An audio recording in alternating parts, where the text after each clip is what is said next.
The house keys felt heavier than they should have in my palm as I stood in the foyer of what had been my home for 32 years. The chandelier cast the same warm light it always had, but everything felt different now, colder, emptier, like a museum of a life that no longer belonged to me. Don't forget to subscribe to the channel and comment where you're listening from. Mom, we need to talk. Edge's voice carried that particular tone I'd learned to recognize over the past 2 weeks, the one that meant he'd already made decisions about my life without consulting me. At 58, my son had developed his father's commanding presence, but none of his warmth.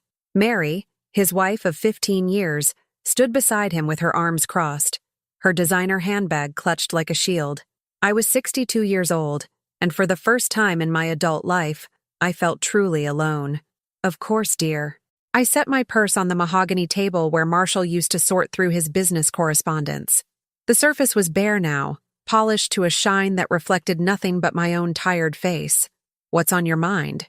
Edge exchanged a glance with Mary, one of those wordless communications that married couples develop, the kind Marshall and I used to share before the cancer stole his voice, then his breath, then everything else. The thing is, Edge began, running his hand through hair that was already thinning at 33, this house is too big for you now, too expensive to maintain. The property taxes alone. We think you'd be more comfortable somewhere smaller, Mary interrupted, her voice carrying that false sweetness she reserved for difficult conversations. More manageable. I nodded slowly, though something cold was settling in my chest. I see. And where exactly did you have in mind? Well, there's the apartment above the garage, Edge said quickly. It has its own entrance, plenty of privacy. You'd still be close to family, but you'd have your independence. The apartment above the garage, the space we'd used for storage, where Marshall kept his old fishing equipment and I stored Christmas decorations. The space with no central heating, single-pane windows from 1987, and a bathroom so small you had to step into the shower to close the door. It needs some work, Mary added with a smile that didn't reach her eyes. But we thought it might be a nice project for you. Keep you busy. Keep me busy. As if I were a restless child rather than a woman who had managed this household, supported my husband's business ventures, and raised their ungrateful father. I appreciate the thought, I said carefully, but I'm quite comfortable here. This is my home. Edge's jaw tightened, another trait inherited from his father, though Marshall had only used it when truly frustrated, not when manipulating family members. Mom, be realistic. Dad left everything to me because he knew I'd make the right decisions. The responsible decisions. He gestured around the spacious living room with its cathedral ceilings and walls lined with books Marshall had collected over 4 decades. You can't maintain all this alone. Your father left everything to you, I repeated slowly. So you could take care of me? That was his exact instruction, wasn't it? Mary's expression flickered, just for a moment, before she recovered her composure. Of course. And that's exactly what we're trying to do, by moving me into an unheated storage space. It's not unheated, Edge protested. There's a space heater. A space heater? For a woman who had shared a king-sized bed with central heating and a fireplace for 3 decades.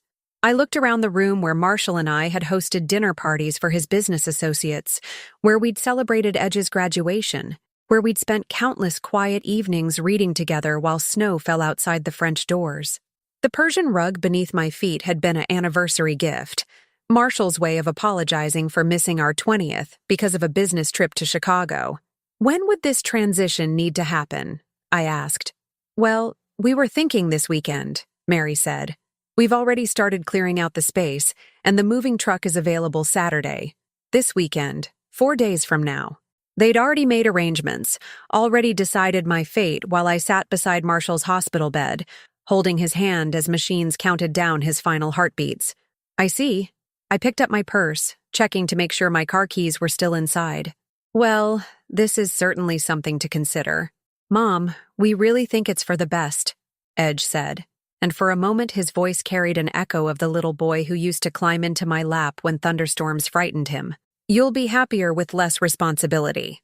Less responsibility. As if taking care of my own life was too much of a burden for my aging mind to handle.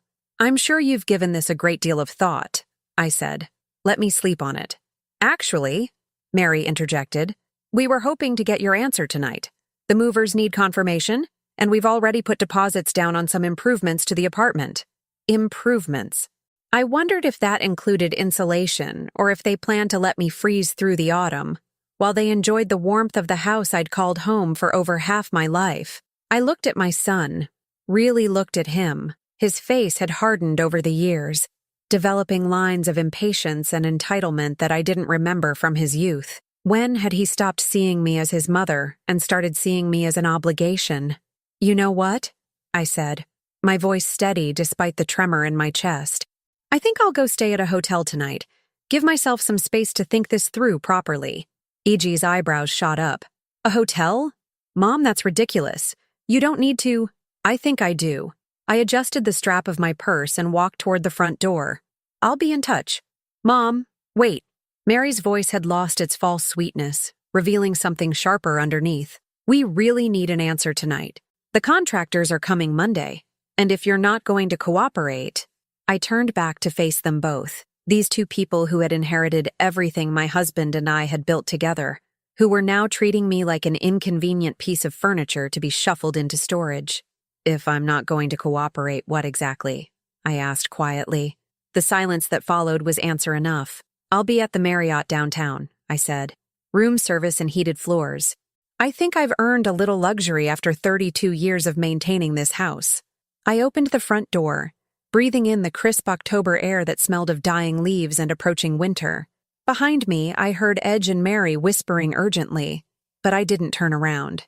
As I walked to my car, Marshall's old Mercedes that they hadn't yet figured out how to take from me, I wondered if this was what drowning felt like. Not the dramatic, thrashing kind you see in movies, but the slow, quiet kind where you slip beneath the surface while everyone around you continues their conversations, unaware that you're disappearing. The hotel room was everything my future apartment wouldn't be. Warm, spacious, with thick carpets and a bathroom larger than some people's bedrooms. I ordered room service and sat by the window, looking out at the city lights and thinking about Marshall's final words to me. "Don't let them push you around, Zendaya," he'd whispered, his voice barely audible above the hospital machines. "You're stronger than you know." At the time, I'd thought he was just being encouraging, the way spouses do when they're leaving you behind to face the world alone. Now, I wondered if he'd known something I didn't, if he'd seen this moment coming and tried to prepare me for it. I pulled out my phone and scrolled through my contacts until I found the number for Marshall's lawyer, Stephen Reyes. It was past business hours, but Stephen had been Marshall's friend for 20 years. He'd understand. The phone rang 3 times before his familiar voice answered. "Zendaya? I wasn't expecting to hear from you so soon. How are you holding up?" "Stephen," I said, surprised by how steady my voice sounded. "I need to ask you something about Marshall's will. Something that might sound strange." There was a pause on the other end of the line, and when Stephen spoke again, his tone had shifted to something more careful, more professional. "What kind of something, Zendaya?" I took a breath, tasting the weight of the question I was about to ask. Did Marshall leave me anything that Edge doesn't know about? The silence on the other end of the phone stretched long enough for me to hear my own heartbeat in my ears. Outside the hotel window, traffic moved in steady streams of light, people going about their evening routines while my world tilted on its axis. "Zendaya," Stephen finally said, his voice careful and measured. "I think we need to meet in person. Are you available tomorrow morning?" "Stephen, please, just tell me if there's something... 10 o'clock, my office." His tone brooked no argument. "And Zendaya, don't mention this conversation to Edge." "Not yet." The line went dead, leaving me staring at my phone with a mixture of hope and dread churning in my stomach. Marshall had always been methodical, thorough in everything he did. If he'd suspected his son might not honor his final request, I barely slept that night. Every time I closed my eyes, I saw Edge's face when he'd mentioned the space heater, the casual dismissal of my comfort as if I were already halfway to the grave. By 7 a.m., I was dressed and pacing the hotel room, checking my watch every few minutes. Stephen Reyes's law office occupied the top floor of a downtown building that Marshall's construction company had helped renovate 15 years earlier. The irony wasn't lost on me as I rode the elevator up, surrounded by Marshall's craftsmanship while preparing to discover what other plans he'd set in motion. Stephen met me at the reception desk himself, which was unusual. In 30 years of knowing him, he'd always had his secretary escort clients to his office. Today, his gray hair was slightly disheveled, and there were coffee stains on his usually pristine shirt. "Zendaya, thank you for coming." He guided me past the empty reception area toward his private office. "Coffee, please." I settled into the familiar leather chair across from his desk, the same one where Marshall and I had signed mortgage papers, business contracts, and ultimately his will. Stephen poured coffee from a pot that looked like it had been brewing since dawn, his hands uncharacteristically unsteady. When he finally sat down, he didn't meet my eyes immediately. "Before we begin," he said, "I need you to understand that what I'm about to show you was Marshall's specific instruction. He made me promise to wait until—" He paused, choosing his words carefully. "Until certain conditions were met." "What conditions?" "Evidence that Edge wasn't honoring Marshall's wishes regarding your care." Stephen opened a file drawer and withdrew a sealed manila envelope, thick with documents. Marshall was very specific about what would constitute such evidence. My hands trembled as I reached for the envelope.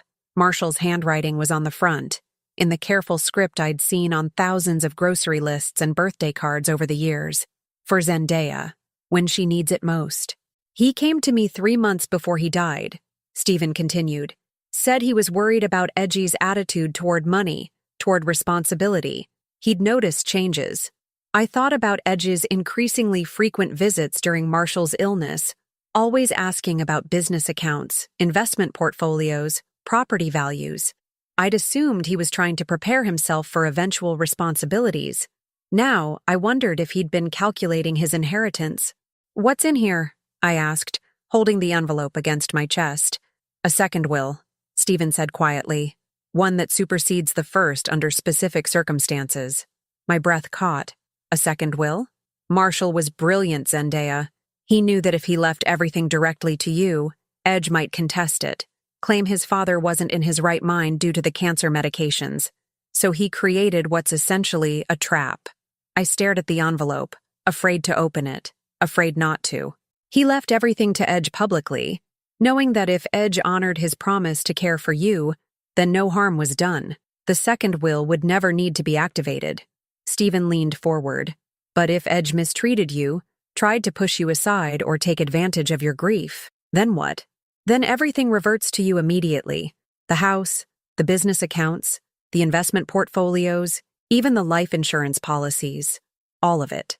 The room felt like it was spinning. I set the coffee cup down with shaking hands, sloshing liquid onto Stephen's polished desk. "How much are we talking about? Including the house, the business assets, and various investments?" Stephen consulted his notes. "Approximately $2.8 million. I nearly dropped the envelope. Marshall and I had lived comfortably, but I'd never imagined. We drove modest cars, took simple vacations, lived in the same house for 3 decades. I'd assumed we were solidly middle class.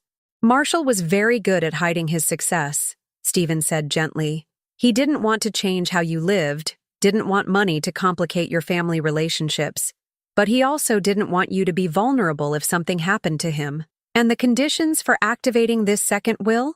Stephen pulled out a legal document, pointing to a specific paragraph. "Any attempt to relocate you from the family home without your explicit written consent, any reduction in your standard of living, any isolation from family activities or social connections you previously enjoyed." He looked up at me.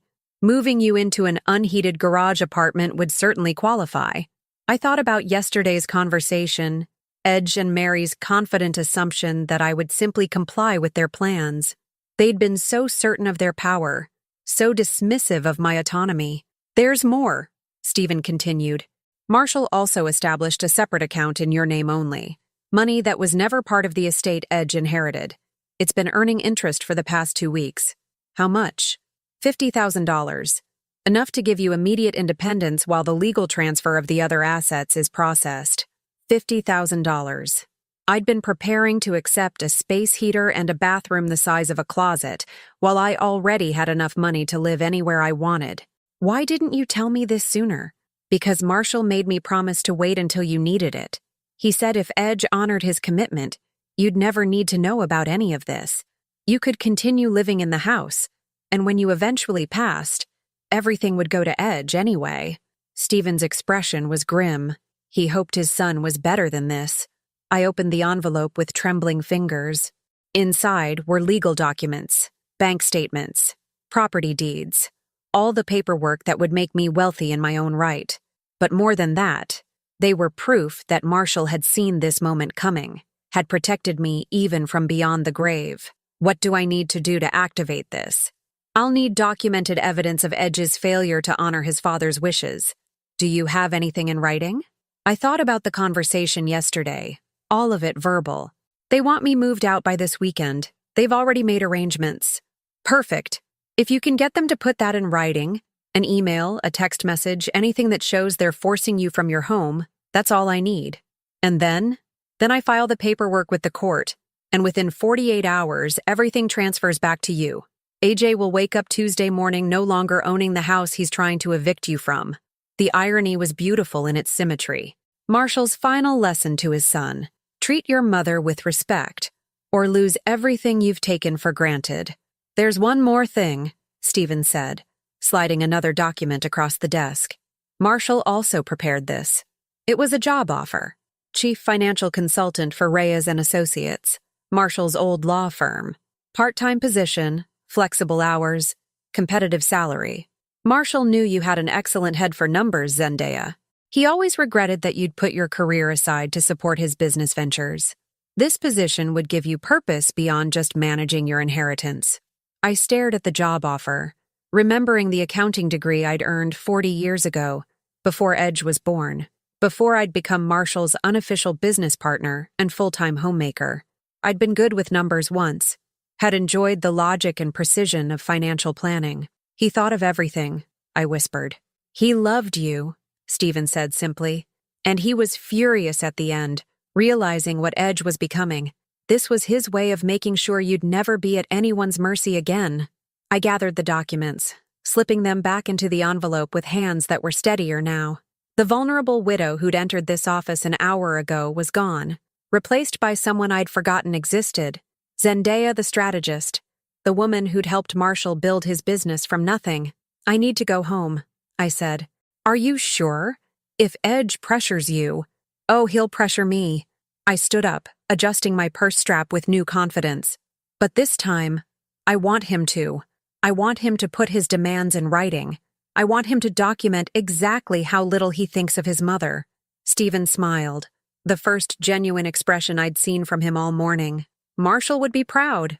Marshall is proud, I corrected. And he's about to be vindicated. I drove back to the house slowly, savoring the anticipation building in my chest.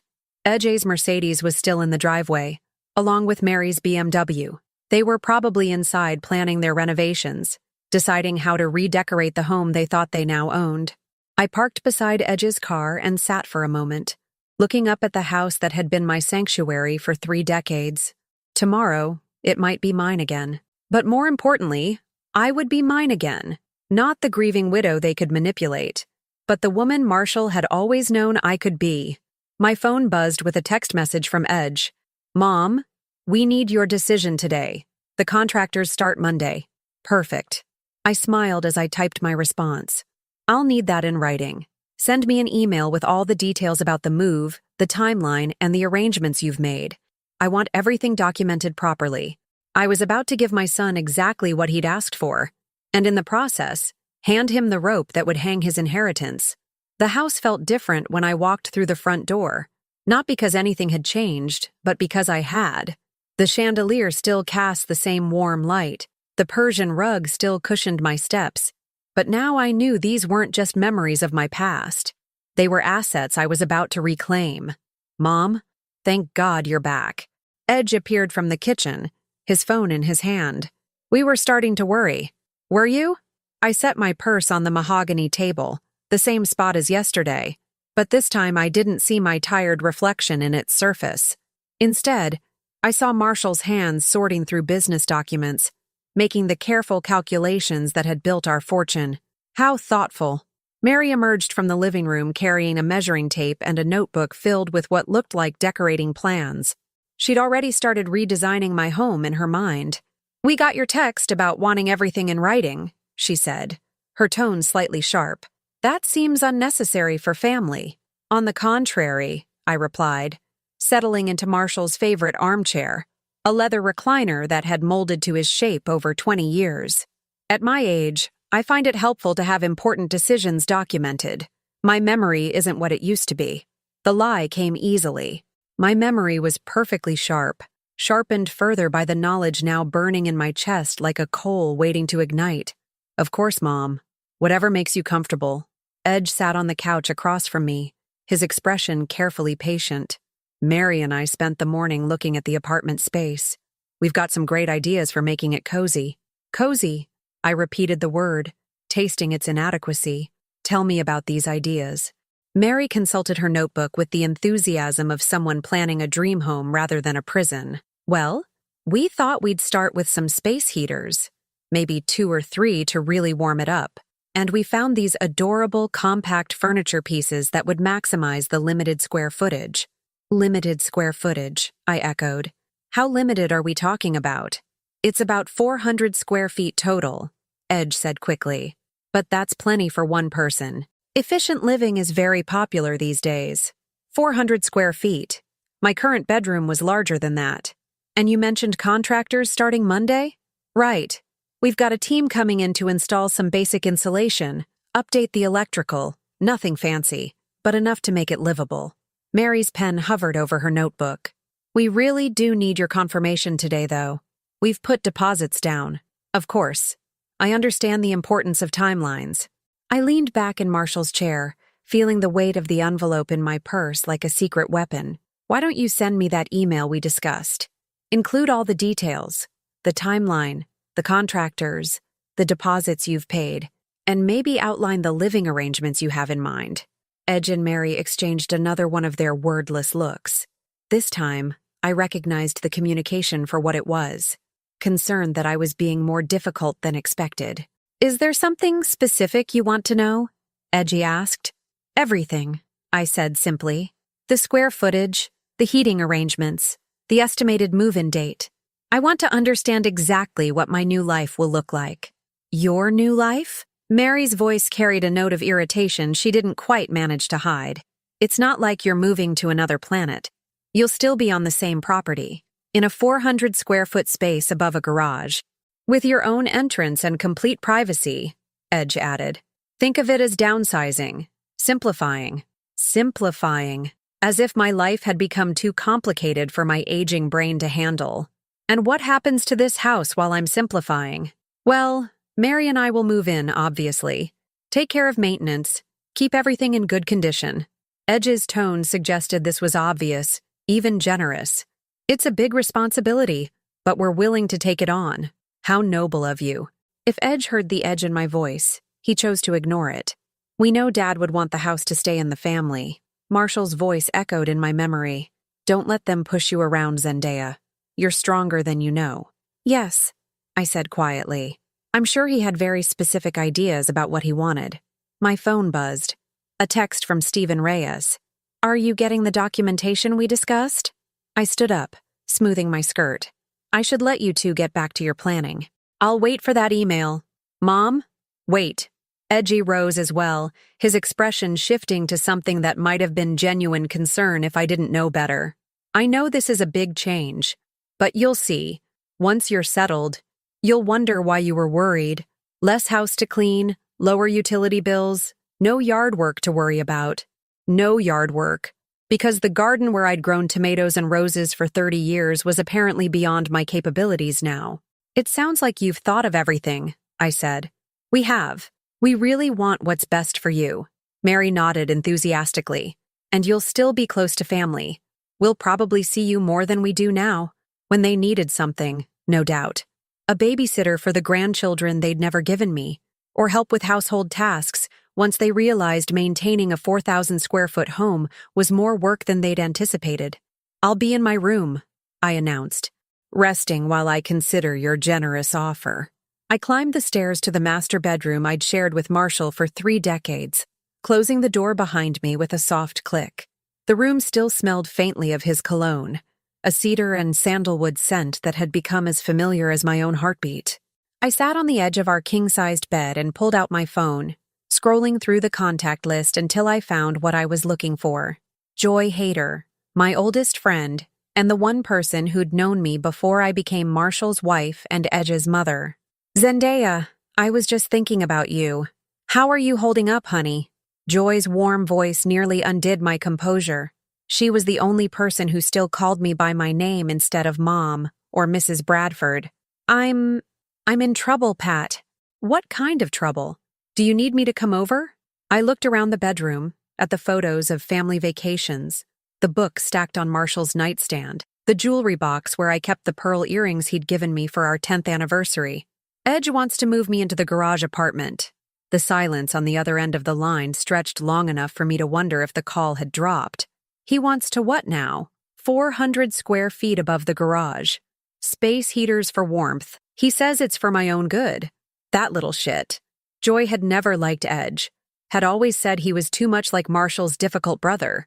What are you going to do? I'm going to let him hang himself. I told her about the lawyer's meeting, about Marshall's secret will, about the inheritance that would revert to me as soon as Edge documented his intentions in writing. Jesus, Zendaya. Marshall was playing chess while Edgy's playing checkers. The email should arrive any minute. Edgy's eager to get everything formalized. And then what? Then I become a very wealthy woman with some difficult decisions to make about forgiveness. My phone chimed with an incoming email. Edgy Bradford. The subject line read, "Living arrangement details. Please confirm. Pat, I have to go. The documentation just arrived. Call me later. I want to hear everything." I hung up and opened Edge's email, my heart racing with anticipation. He'd been thorough. Brutally so. The message outlined every detail of my exile. The 400-square-foot space, the basic furniture they'd selected, the estimated utility costs, which I would be responsible for, and the timeline for my relocation. But it was the final paragraph that sealed his fate. "We know this might seem like a big change, but we're confident this arrangement will be better for everyone involved. You'll have the independence you need while allowing us to properly maintain the family home. Dad always said you were practical, and we know you'll see the logic in this decision. We've scheduled the movers for Saturday morning and have already given notice to the cleaning service that their assistance will no longer be needed for the apartment area, as we assume you'll prefer to handle that yourself." The cleaning service. They were not only moving me into substandard housing, but expecting me to do my own housework while they enjoyed the services I'd paid for. I forwarded the email to Stephen Reyes with a simple message. "I believe this qualifies as documented evidence." His response came within minutes. "Perfect. I'll file the paperwork first thing Monday morning. By Tuesday, the house will be yours again." I sat back against the pillows where Marshall and I had spent countless quiet mornings drinking coffee and reading the newspaper together. In 72 hours, Edge would discover that the son who'd inherited everything had become the son who owned nothing. My phone rang. Edge's number. "Did you get the email?" "I did. Very thorough." "So? What do you think?" I looked out the window at the garden where I'd planted roses for every anniversary, at the driveway where Marshall had taught Edge to drive, at the trees we'd planted together when this house was just a young couple's dream. "I think," I said slowly, "that your father would be very interested in your plans. He'd understand. He always said family takes care of family." "Yes," I agreed. He certainly did. "So you'll confirm? We can tell the contractors to proceed?" "Oh, Edge," I said, my voice soft with something he'd mistake for resignation. "I wouldn't dream of standing in your way." Monday morning arrived with the sound of contractors' trucks rumbling up my driveway at 7 a.m. sharp. I watched from my bedroom window as men in hard hats unloaded insulation, space heaters, and what appeared to be the cheapest flooring Home Depot had to offer. Edgy supervised from the porch, coffee in hand, playing the role of dutiful son improving his mother's living situation. He had no idea that 3 miles away, Stephen Reyes was walking into the courthouse with paperwork that would make him a trespasser on his own property within 24 hours. I dressed carefully that morning. A lavender suit I'd worn to Marshall's business meetings, pearls he'd given me for our 25th anniversary, and the wedding ring I'd never removed despite 2 weeks of widowhood. Today wasn't about grief. Today was about reclamation. My phone had been buzzing since dawn with updates from Stephen. The legal filing was proceeding smoothly. The judge had reviewed Marshall's documentation and found it ironclad. By tomorrow morning, the transfer would be complete. "Mom?" Edgy's voice called from downstairs. "The contractors have some questions about the electrical work." I made my way downstairs to find my kitchen filled with strangers discussing outlets and heating units as if they were renovating a rental property. Mary stood at my counter, going through my spice cabinet and making notes. "What are you doing?" I asked. "Oh, just seeing what might transfer well to a smaller kitchen." She held up a bottle of saffron I'd bought for Marshall's birthday paella. "Some of these expensive spices seem like overkill for basic cooking." Basic cooking. As if my age had diminished not only my housing needs but my palate as well. "I see." I poured myself coffee from the pot Marshall had programmed to brew at 6:30 every morning for 30 years. "And you'll be keeping the good spices for yourself?" "Well, we'll be doing more entertaining once we're settled in." "Business dinners? Family gatherings?" Mary's tone suggested I wouldn't be included in such events. "You understand?" I understood perfectly. They'd moved me into exile and were already dividing the spoils. "Mom, can you come look at the apartment?" Edge appeared in the kitchen doorway, sawdust in his hair. "We want to make sure the layout works for you." I followed him outside and up the narrow stairs to what had been storage space 24 hours ago. The transformation was remarkable in its mediocrity. They'd installed cheap laminate flooring, added a few electrical outlets, and positioned 2 industrial space heaters that would probably triple my electric bill. "What do you think?" Edge asked, gesturing around the space like a realtor showing off a luxury condo. "It's very compact, efficient," Mary corrected, joining us. She'd brought fabric samples and was holding them up against the single window. We thought maybe some cheerful colors to brighten things up. The window faced north, toward the neighbor's garage. No garden view, no morning sunlight, no glimpse of the roses I'd tended for 3 decades. "And the bathroom?" I asked. Edge opened a door I'd missed, revealing a space barely large enough for a toilet, sink, and corner shower. Brand new fixtures. Very modern. Modern. As if cramped quarters became luxurious simply by being recently installed. "The kitchen area is over here." Mary led me to a corner where they'd installed a mini fridge, microwave, and 2-burner hot plate. Perfect for simple meals. Simple meals. I thought of the Thanksgiving dinners I'd prepared for extended family, the dinner parties Marshall and I had hosted, the elaborate birthday cakes I'd baked from scratch. All of that reduced to microwave dinners and instant coffee. "It's very thoughtful," I said, my voice steady despite the rage building in my chest. "When do you need me to move in?" "The contractors will be finished by Thursday," Edge said. "We thought maybe this weekend? Give you time to sort through your things and decide what fits." Decide what fits. 40 years of marriage reduced to whatever could squeeze into 400 square feet. "I'll need to pack, of course." "Actually," Mary interjected, "we've already started boxing up some of your clothes and personal items, just to help speed things along." They'd been packing my belongings without permission, going through my dresser drawers, my closet, my private spaces, deciding what I would and wouldn't need in my new life. "How considerate," I managed. "We put the boxes in the garage so you can go through them later," Edge added. "Take your time deciding what's important." Important. As if my life could be sorted into essential and disposable categories by people who saw me as a burden to be managed. I walked to the single window and looked down at the house that had been my home for 32 years.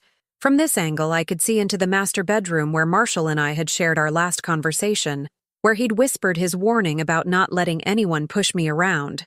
Tomorrow, Edge would learn that his dying father had been far more prescient than anyone had imagined. "I think I'd like to spend the night here," I said suddenly, "just to see how it feels." Edge and Mary exchanged their familiar look of concern. "Tonight?" Mary asked. "But it's not really ready. No groceries, no linens. I can manage for one night. I'd like to adjust gradually." It was a lie, of course. I had no intention of spending a single night in this glorified storage unit, but I wanted them to think I was accepting my fate. Wanted them to sleep soundly in my house while I prepared their Tuesday morning surprise. "If you're sure," Edge said, "we could bring you some basics. Sheets, a few groceries. That would be lovely." They spent the next hour bringing me cast-offs from the main house, scratchy sheets from the guest room, expired food from the pantry, a lamp with a frayed cord Marshall had meant to repair, charity offerings to make their charity case more comfortable. As evening approached, I watched from my window as lights came on in my house. Edge and Mary moved through rooms that belonged to me, sitting in chairs I'd chosen, eating dinner at a table where I'd celebrated anniversaries and birthdays and ordinary Tuesday nights with a husband who'd loved me enough to protect me from beyond the grave. At 9 o'clock, I called Joy. "How are you holding up in exile?" "Beautifully," I said. "Tomorrow is going to be very interesting. Are you nervous?"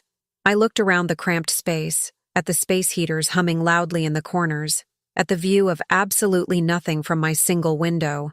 "No," I said, surprised by how true it was. "I'm excited." I spent the night reading Marshall's love letters, documents I'd rescued from my jewelry box before Edge and Mary could decide they weren't important enough for my new life. 40 years of marriage condensed into a shoebox, but every word a reminder of the man who'd known his son well enough to predict this moment. The last letter was dated just a month before Marshall's death. "My dearest Zendaya, if you're reading this, then I'm gone and our son has shown his true colors. I'm sorry I won't be there to see you reclaim everything we built together, but I know you'll handle it with the grace and strength that made me fall in love with you 43 years ago. Don't let him see you coming. Marshall." Tuesday morning arrived gray and drizzling, the kind of weather that makes everything look uncertain and temporary. I dressed in my best black dress. Funeral attire seemed appropriate for the death of Edge's inheritance, and waited. At exactly 9 o'clock, Stephen Reyes's car pulled into the driveway. He wasn't alone. A process server sat in the passenger seat, legal documents in hand. I watched from my window as they approached the front door of my house, as Edge answered in his bathrobe with coffee still in his hand, as his expression changed from confusion to alarm to something approaching panic. The conversation lasted 15 minutes. I couldn't hear the words, but I could read Edge's body language, the way his shoulders sagged, the way he kept shaking his head, the way he looked up at my window with an expression I'd never seen before: fear. When Stephen's car pulled away, Edge stood in the driveway for a long moment, still holding the legal papers. Then he looked up at my window again, and this time I made sure he could see me watching. I raised my coffee cup in a small salute, the same gesture I'd made to Marshall every morning when he left for work. 20 minutes later, my phone rang. "Mom." Edgy's voice was hoarse. "We need to talk." "Of course, dear," I said, my voice warm with the kindness I'd shown him every day of his life until 3 days ago. "I'm right here. Can you come down to the house, please?" "Oh, I don't think that would be appropriate," I replied gently. "After all, it's your house now. I wouldn't want to intrude." The silence stretched so long I wondered if he'd hung up. "Mom, please. I think there's been some kind of mistake." "A mistake?" I asked, injecting just the right note of confusion into my voice. "What kind of mistake?" "The lawyer. He says Dad left another will. He says the house belongs to you now." "Does he?" I mused. "How interesting. I wonder why your father would do something like that." I could practically hear Edge's mind racing, trying to understand how his inheritance had evaporated overnight. "I don't understand what's happening," he said finally. "Don't you?" I asked, my voice still gentle, still motherly. "Think about it, Edge. I'm sure it will come to you." The silence on the other end of the phone stretched for nearly a minute. I could picture Edge in my kitchen, his kitchen until an hour ago, staring at the legal documents that had just transformed him from heir to stranger. "The email," he said finally, his voice barely above a whisper. "The one you asked me to send." "Yes? You knew. You knew about the second will." I looked around the cramped apartment they'd prepared for me, at the space heaters and cheap flooring and view of nothing. "Your father was a very thorough man, Edge. He believed in being prepared for all possibilities. You set me up." The accusation hung in the air like smoke. I could have denied it. Could have played the innocent widow who'd been as surprised as anyone by Marshall's posthumous protection. Instead, I chose honesty. "No, dear. You set yourself up. I simply gave you the opportunity to document your true intentions." Another long silence. When Edge spoke again, his voice carried a note I hadn't heard since he was a child, caught in a lie. "Mom, I'm sorry. We can fix this. The apartment was just... We thought you'd like having less responsibility." 400 square feet with space heaters and a view of the neighbor's garage. Yes, I can see how you thought I'd enjoy that. We can cancel the contractors. You can stay in the house. We'll figure something else out. I walked to my single window and looked down at him standing in my driveway, still in his bathrobe, his hair disheveled with panic. Mary appeared beside him, her face pale with the realization that their comfortable future had evaporated. I'm afraid it's too late for that, I said calmly. The legal transfer is complete. The house is mine now, along with everything else your father left in trust. Everything else? The business accounts, the investment portfolios, the life insurance policies, all of it. I paused, letting the full scope of his loss settle in. Your father was very specific about the consequences of failing to honor his wishes. Through the window, I watched Mary snatch the phone from Edge's hand. Zendaya, this is ridiculous, she snapped, her false sweetness finally abandoned. You can't seriously intend to make us homeless over a misunderstanding. A misunderstanding, I repeated. Is that what you call packing my belongings without permission and expecting me to clean my own hovel while you enjoy the house I've maintained for 32 years? We were trying to help you. Were you? Or were you trying to warehouse me conveniently out of sight while you enjoyed the fruits of my husband's labor? Mary's voice rose to something approaching a shriek. We put deposits down. We have contractors here. We've already told people we're moving. Then I suggest you find somewhere else to move to. I hung up the phone and immediately called Stephen Reyes. Zendaya, how are you feeling? Powerful, I said, surprising myself with the honesty. And hungry for breakfast in my own kitchen. The transfer is complete. The house is legally yours as of this morning. You can move back in whenever you're ready. I'm ready now. I packed my single overnight bag and made my way down the stairs for the last time. Edgy and Mary stood in the driveway with two contractors, their heated conversation pausing as I approached. Mom, please, Edge said, his voice cracking. We can talk about this. Can we? I stopped a few feet away from them, close enough to see the desperation in his eyes. What exactly did you want to discuss? I know we made mistakes. I know the apartment wasn't ideal, but we can fix this. How? The simple question seemed to stump him. How do you fix a betrayal that reveals fundamental character? How do you undo the discovery that your own child sees you as a burden to be managed, rather than a person to be respected? We could renovate the guest room instead. Make it perfect for you. Anything you want. Anything I want, I repeated slowly.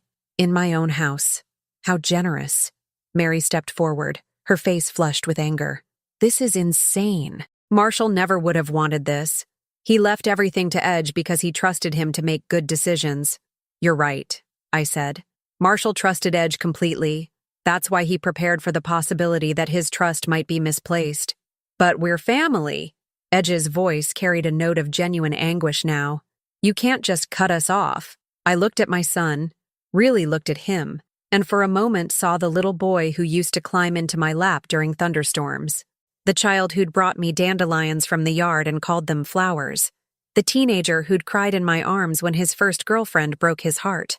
Where had that boy gone? When had he been replaced by this man who saw me as an inconvenience? I'm not cutting you off, Edge, I said quietly. I'm establishing boundaries. There's a difference. What does that mean? I shifted my overnight bag to my other hand and looked around at the scene. The contractors packing up their equipment, Mary clutching her renovation plans, Edge standing in his bathrobe on a Tuesday morning with no home to return to. It means you have my forgiveness, but not my support. It means if you want a relationship with me, you'll earn it. And it means if you want any part of the inheritance your father intended for you, you'll prove you deserve it. How? I smiled then, feeling Marshall's presence in the autumn air around us. Your father built his company from nothing, Edge. He started with a pickup truck and a toolbox, and created something that supported our family for 40 years. If you want what he built, show me you understand what it took to build it. I don't understand. Get a job, start at the bottom. Learn what it means to work for something instead of simply inheriting it. I gestured toward the contractors who were loading their trucks. These men you've been ordering around all morning? They understand the value of honest work. Maybe you should learn from them. A job? Mary's voice was incredulous. We're supposed to get jobs? Unless you have another source of income I'm not aware of. The look of pure horror on her face might have been amusing if it weren't so revealing. The idea of actually working for a living was apparently foreign to her. "Mom," Edge said desperately, "we have nowhere to go. You're both healthy adults with college educations. I'm sure you'll figure something out." I started walking toward the front door of my house. I did, at 62. Wait. Edge's voice stopped me at the porch steps. What if I do what you're asking? Get a job, prove myself. What then? I turned back to face him, this man who shared Marshall's eyes but none of his character. Then we'll see what kind of person you really are. Whether you're someone worth having a relationship with. And if I am, then maybe, someday, you'll understand why your father loved me enough to protect me from you. I climbed the steps to my front door and turned the key in the lock. The house welcomed me back with the scent of coffee and the soft tick of the grandfather clock Marshall had restored during our second year of marriage. Behind me, I heard car doors slamming, voices raised in argument, the sound of dreams being packed away with uninstalled flooring and unused space heaters. I made my way to the kitchen and poured fresh coffee into Marshall's favorite mug, the one Edge hadn't thought to pack for my exile. The morning light streamed through windows I'd washed just last week, illuminating dust motes that danced like celebration confetti. My phone buzzed with a text from Joy. "How did it go?" I typed back, "I'm home." 3 dots appeared immediately. Then, "And Edge?" Learning what consequence means. I set the phone aside and walked through my house. Truly mine now, in ways it had never been during my marriage. Every room held memories, but they no longer felt like monuments to a life that was over. Instead, they felt like foundations for whatever came next. In Marshall's study, I found the business plan he'd been working on before his diagnosis, ideas for expanding the construction company, untapped markets, innovative approaches he'd never had the chance to implement. I pulled out a legal pad and began making notes, my accounting degree finally dusting itself off after 40 years of dormancy. If Edge wanted to earn his inheritance, he'd need a company worth inheriting. And if Marshall had trusted me enough to leave me everything, perhaps it was time I trusted myself enough to build something extraordinary. Outside, I heard the last contractor's truck pulling away, taking with it the physical evidence of my children's betrayal. What remained was simpler and infinitely more valuable, the knowledge that I was capable of protecting myself, of demanding respect, of refusing to be diminished by anyone, even family, especially family. Marshall had given me more than financial security. He'd given me permission to be the woman I'd always been beneath the roles of wife and mother, intelligent, capable, and absolutely unwilling to be anyone's convenient burden. I picked up the phone and dialed Stephen Reyes's office. "Stephen, it's Zendaya. I'd like to discuss taking over Marshall's business ventures. Permanently." The future, I realized, was going to be very interesting indeed. If you've made it this far, thank you. I hope this story made you feel something. If it did, consider subscribing,